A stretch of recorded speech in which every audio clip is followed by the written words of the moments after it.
All right. Yes. So, New Belgium. New Belgium. We like them.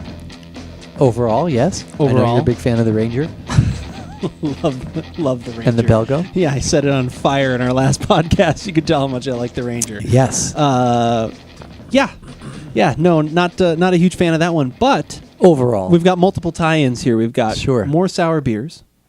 Another wild ale. Let's go wild. Sorry. Yeah. A little bit loose, but it's kind of fits I want to in. set my expectations lower. I would. Yes. Like I said, it fits into that same ballpark. But New Belgium also had the Lips of Faith, which was one of the ones you quite enjoyed. That was when very we did good. our La last Folle. podcast. The La Folle. Yes. The La Folle. And so we've got another one. This one actually is a collaboration Brit beer. Brit.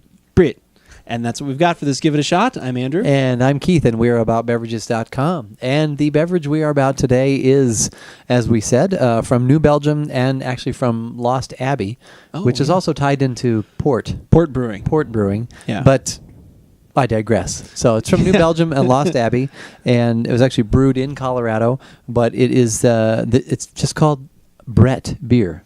Brett beer is basically the Brett comes from Brettanomyces, which is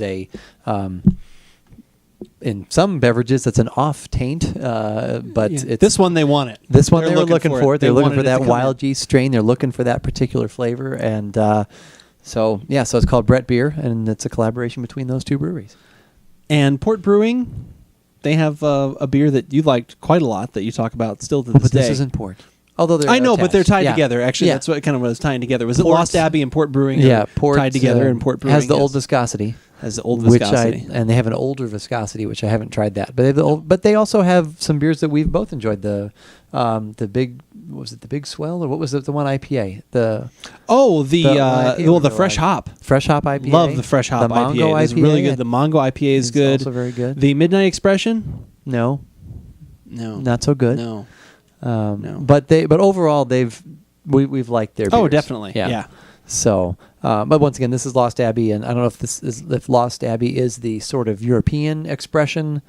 Yeah, they're more. It seems always like a little more experimental, a little bit more, divergent style kind of thing. They're a little more pricier side. If it's Lost Abbey, it's probably going to be $10 or $11. But I've bought some of the stuff from Lost Abbey and have enjoyed it. Like I said, definitely very unique.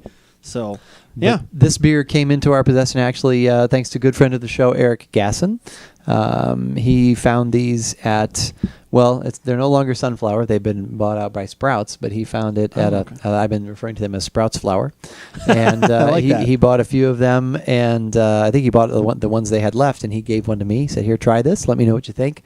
And so we're going to do that. We're trying this here today. It's from what we can tell, this is a one-time shot. One time. Brewed once. So if you do find it, and if it is something that interests you, obviously look for it. We're doing this in a fairly timely manner. It has only been a couple weeks since you were given this and have found it, so there might still be some of these hanging out in the wild, per se. Very, because actually this is an American wild ale. Yeah. Is the technical or the category that they are putting this under, and 7.5% alcohol. Price wise, the looking around we did anywhere from $8 to $10 for this. Yeah, a little bit cheaper on the Lips of Faith scale. Usually those tend to be a little bit more pricey. This one's a little more in the mid range. So, but no, we're looking forward to giving this a shot. Nice. Well, how appropriate.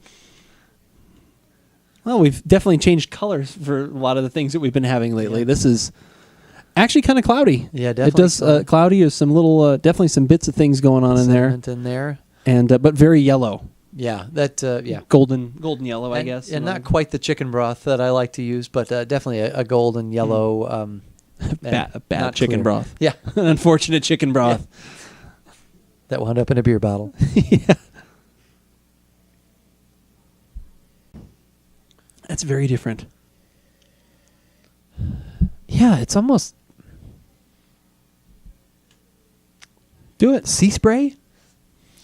There's a little bit of like salty seaweed in there. There's a little salty seaweed, but then I'm also getting what normally, like can be with the Brettanomyces is there's some funk. Yeah. There's definitely some hay, like wet hay grass. But you're right, I've heard horse blanket. I've heard that as a term. That's a good one. That's not bad. I've heard, So horse blanket. But there is like some seaweedy, fishy. Like I've just been to the beach and that stuff that washes up kind of has. There's a lot of funk going on there, and I'm not getting any.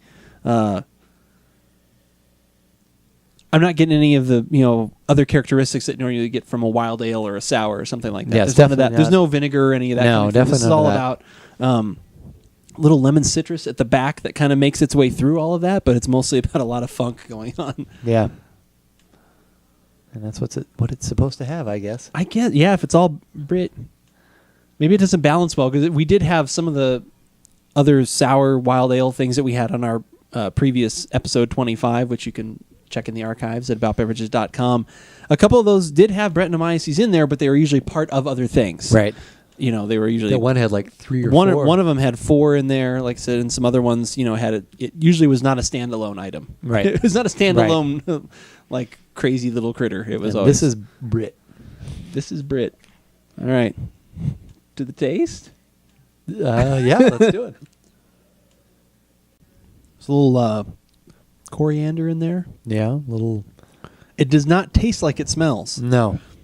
There's no sea spray there. Well, the aftertaste I just had, I was like, ooh, there's a little bit of that you George Clinton funk there. There's a little George Clinton funk. We want the funk. Nice. Little Kent Graves almost reference there. Yeah, there's boy, I almost don't even know how to describe it, because like the first 2/3 is almost kind of like, oh, that's interesting. It's kind of a little bit of a nice body. It's got a little more weight to it. It's not there's sweet, a little bit of nice, like a Belgian, but there's a little style. bit of sweetness in. There is a little bit of sweetness in it, but not overly. You know what it almost kind of is? The first like maybe half or so is almost kind of saison-ish. Whereas a little bit more to it. There's a little bit of fruit going on. There's a little bit of those things, and then it finishes with the Brettanomyces kind of puts up its wall of like, here's some other things, but it's not quite as bad as the aroma. No, it's not. The drink is fine. It's that after, the after. It's the finish, the after expression or whatever. Afterglow. The afterglow, but I came up with something else and I you? wrote it down. I can't remember what I wrote down, but or we said it in a previous podcast, but that is a little bit like, I ate something bad. If I could continuously drink this so I didn't have to come up for air, right? That flavor is actually not terrible. Bad, yeah. But yeah, the finish, like what you get in the aftertaste, the finish, the whatever you want to call it, as you sit with it now after you've had a sip, is kind of it is funky. Yeah. Yeah, I'm not sure about that. Fruity Sorachi. Fruity Sorachi. What is that? That's a hop. Oh, okay. Sorachi Ace is a hop. Look at this guy, beer brewer extraordinaire. He knew what I just happened to know that one. I thought maybe that was a fruit I'd never heard of, or something. I was like, have you ever picked a wild Sorachi? It's delicious. It's like a lemon and a tangerine. He saw it and he plucked it in his mouth. Put it in his pocket. Yeah, I'm not sure about it. Like I said, it's kind of unique and interesting, but I mean, it's not. You know what? I'm actually being a little too kind. I don't like this at all. I would not drink it. I don't. I mean, like I'm trying like it's nothing against them. Like I said, maybe this is a style that people. I don't like this flavor that's in here. Yeah, it's okay. I understand that that's what the Brettanomyces did, or maybe that's what just happened to do this time. And that's what's so crazy about wild ales is because they could do this exact same thing next time and it could be totally different. So in this time when whatever they got in there, it's just I don't know. It's not. So do you like this then less than the Reinhardt? Yes. I like this less than anything we've tried almost. See, from what I remember, I would drink this over the Reinhardt. Okay. But still, I'm in that agreement with you of... Yeah, the Reinhardt, the wild Flemish ale, whatever that, the Lone Wolf or the Wild Wolf. Or the that was the first one we tried from part 2. Part 2, the Screaming Viking Wolf, whatever. But once again, within this style... or this, this general style of sours and lambics and things like that. Wild, I'm not going for that style. No, that's just not what I love. I've fallen in love with that Flemish red, that Flanders, that kind of thing. I think that's delicious. But yeah, these are, and this is like I agree with what you said. If I didn't have to come up for air on this, if I just says, all right, I'm chugging this whole thing for whatever odd reason, I'd need to chug 22 ounces of beer. But yeah, because then that at the very end, it's just kind of like, oh, yeah, because the first little bit, you're kind of getting some nice little bit, those little sweetness. It's kind of, it's kind of golden ale, Belgian style. Or like, oh, it's kind of, that's a little sweet, and it's this, and then the finish is it's just a train wreck, kind of. I mean, yeah. So it's good they're only brewing this once.